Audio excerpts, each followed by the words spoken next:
प्यारे विद्यार्थियों, नमस्कार। आज हम महाकवि भूषण के महत्वपूर्ण पद भाग 1 के अंतर्गत महाकवि भूषण का वो प्रसिद्ध पद लेते हैं जो शिवा बावनी में से लिया गया है। और इसमें भूषण ने शिवाजी की विजय यात्रा का बहुत सुंदर चित्रण किया है। इस पद के माध्यम से हम सहज अनुमान कर सकते हैं कि भूषण की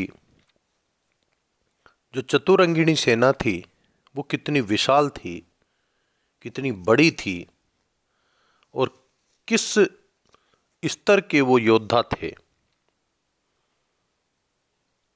भूषण की वर्णन में शिवा बावनी में उन्होंने चित्रण किया है। शिवाजी की वीर गाथा को बहुत अच्छे ढंग से उन्होंने प्रस्तुत किया है। उसकी वानगी इस पद में देखने को मिलेगी। हम सब जानते हैं कि शिवाजी का नाम हिंदी साहित्य में और इतिहास में बहुत ही मान सम्मान और मर्यादा से लिया जाता है।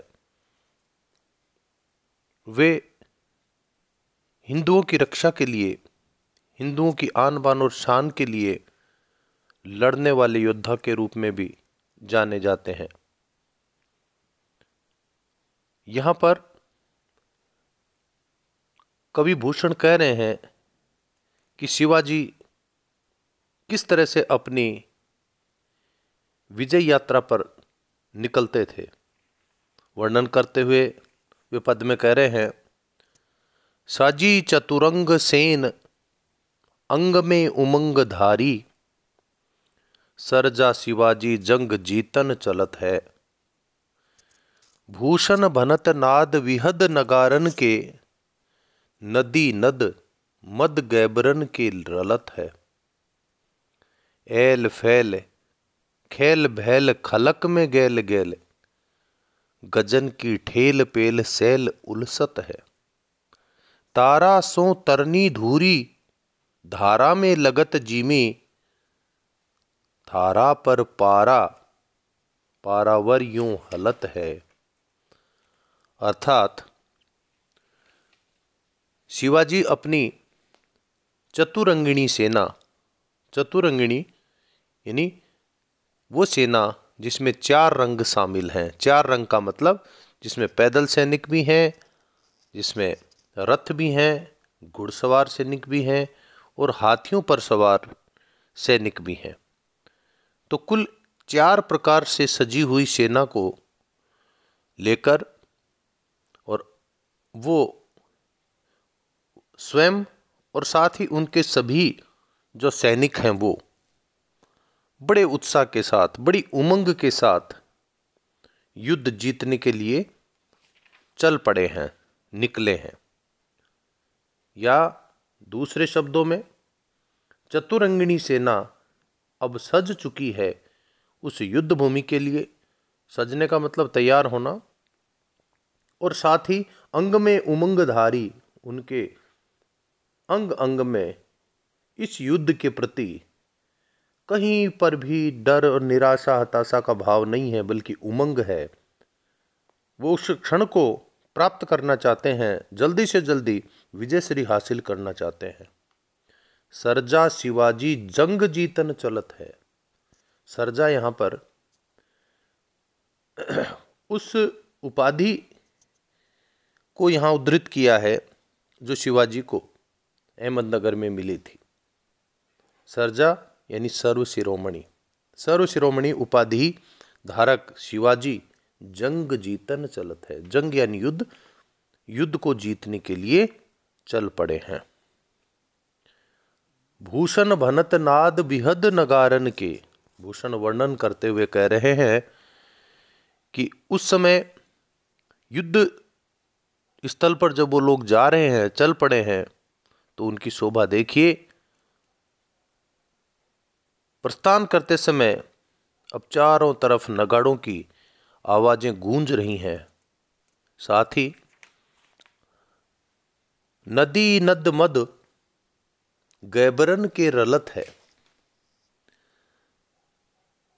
इसका अर्थ इस तरह से स्पष्ट किया जा सकता है कि हाथियों की गज जो हैं, हाथी जो हैं, उनके पसीने, मदधारा जिसको कहते हैं,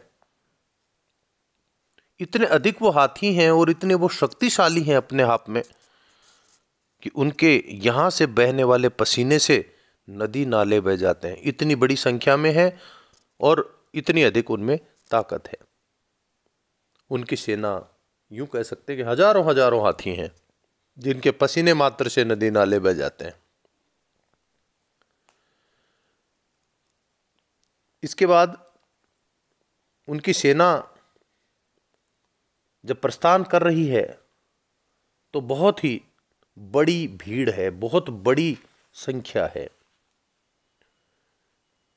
एल फैल खैल भैल खलक में गैल गैल गजन की ठेल पैल सेल उमलत।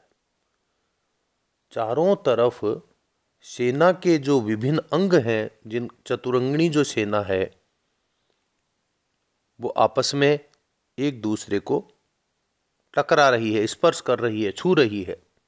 जिसमें सेना के हाथी हैं, घोड़े हैं, पैदल भीड़ है और वो आपस में टकराते हुए चल रहे हैं और बहुत ही खलबली वाला वातावरण है। वर्णन पहले ही हो चुका कि ये खलबली कोई भगदड़ नहीं है, बल्कि युद्ध के प्रति उनके जो कदम उठ रहे हैं युद्ध भूमि में जाते हुए, उनके अंदर बहुत अधिक उत्साह है, उमंग है। वो जो जो आगे बढ़ रहे हैं, जहां जहां जिस जिस गली में वो निकल रहे हैं, सेना के शब्द गुंजायमान कर रहे हैं। गजन की ठेल पेल सैल उलसत है। और जो गजन है, गजन मतलब गज, हाथी, वो आपस में जो रेलम पेल कर रहे हैं,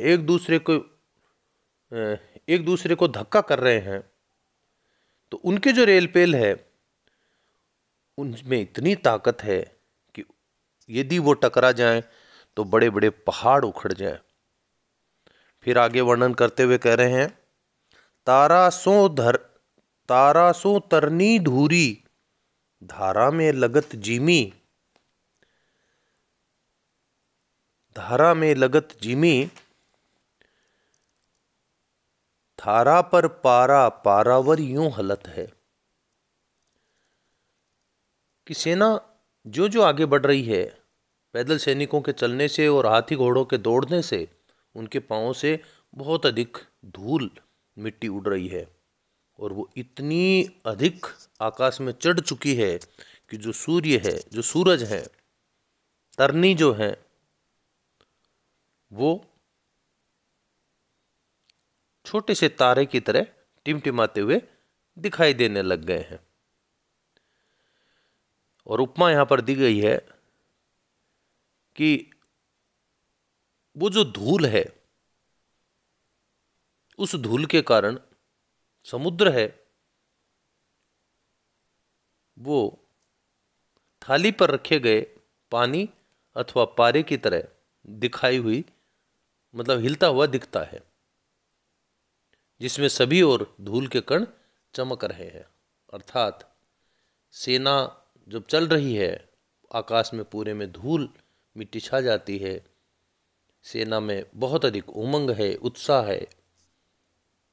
तो पूरी धरती पर एक तरह से कहें कि खलबली मची हुई है और समुद्र थाली पर रखे हुए पानी की तरह हिलने लग जाता है।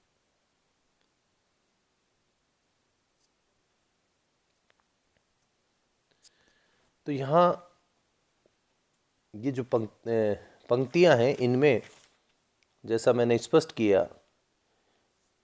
कि विजय यात्रा जो निकल रही है, शिवाजी जो जीतने जो जा रहे हैं, उसमें कितनी बड़ी सेना के साथ वो जा रहे हैं।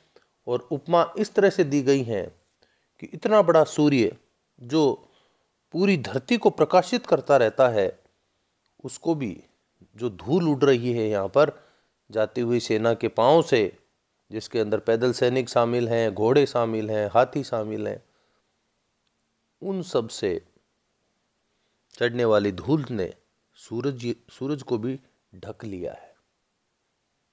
तो कवि की कल्पना यहाँ पर हम कह सकते हैं कि बहुत ही सुंदर है, और शिवाजी की युद्ध यात्रा का उन्होंने बहुत ही ओजस्वी और वीर रस से ओतप्रोत चित्रण किया है। अलंकारों की यदि हम बात करें तो अनुप्रास और यमक अलंकार देखने में बिल्कुल स्पष्ट है।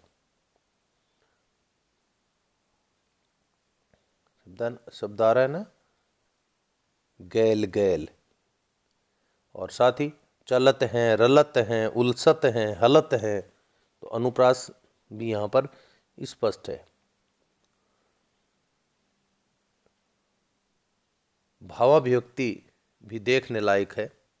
कुल मिलाकर बहुत प्रभावी पद है, और एक ऐसा पद है जिसे अन्य प्रतियोगी परीक्षाओं में भी बार बार पूछा जाता है।